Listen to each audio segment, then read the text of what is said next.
সুন্দরবনে দুর্ধর্ষ ডাকাত করিম শরীফ বাহিনীর অপহরণকৃত ৬ জন নারী সহ ৩৩ জন জেলেকে উদ্ধার করেছে কোস্টগার্ড।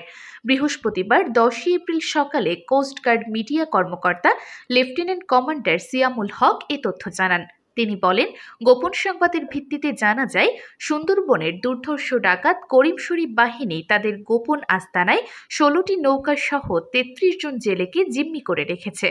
প্রাপ্ত তথ্যের ভিত্তিতে বুধবার ৯ এপ্রিল বেলা ১১টা হতে সন্ধ্যা ৭টা পর্যন্ত বাংলাদেশ কোস্টগার্ড বেস মোংলা ও আউটপোস্ট নলিয়ান কর্তৃক সুন্দরবনের করকরি নদীর মাল্লাখালী এলাকায় একটি বিশেষ অভিযান পরিচালনা করা হয়। অভিযান চলাকালীন কোস্টগার্ডের উপস্থিতি টের পেয়ে ডাকাত দল ফাঁকা গুলি ছুড়ে অতি দ্রুত বনে পালিয়ে যায়।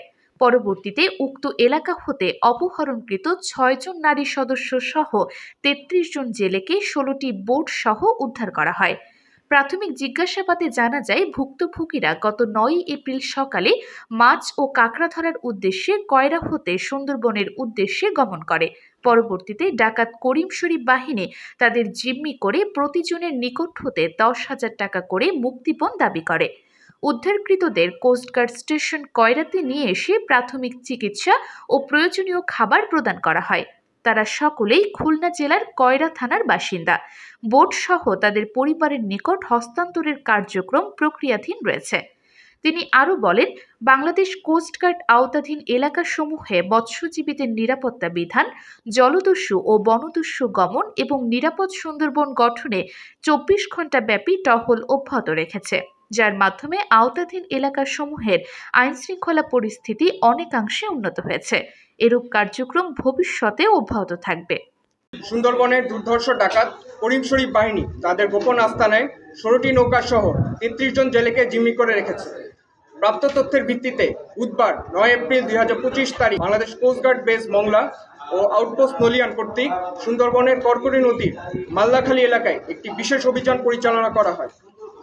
অভিযান চলাকালীন কোস্টগার্ডের উপস্থিতি টের পেয়ে ডাকাত দল ফাঁকা গুলি ছড়ে অতি দ্রুত বনে পালিয়ে যায়। ডাকাত করিম শরীফ বাহিনী তাদের জিম্মি করে প্রতিজনের নিকট ১০,০০০ টাকা করে মুক্তিপণ দাবি করে।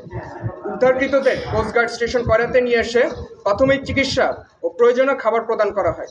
তারা সকলেই খুলনা জেলার কয়রা থানার বাসিন্দা। বোটসহ তাদের পরিবারের নিকট হস্তান্তরের কার্যক্রম প্রক্রিয়াধীন রয়েছে। দাবি করছিল, তারা দাবি করার পরে কোস্টগার্ড চলে গেছে, যাওয়ার পরে কোস্টগার্ড আমাদের জিম্মা করে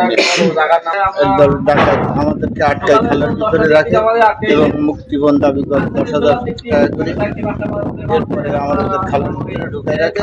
কিছুক্ষণ পর কোস্টগার্ড যাই আমাদেরকে উদ্ধার করে নিয়ে আসে। আমরা কত কোস্টগার্ড কি টাইগার টিম আইছে যা আসুক দেখ কি দেওয়া হয় ঘরে তো বুড়ি রয়েছে। পরে দেখি আমরা বাইরে বেরোছি, কোস্টগার্ডের বোট গেছে বলে এরাই থেকে আমাকে উদ্ধার করেছে।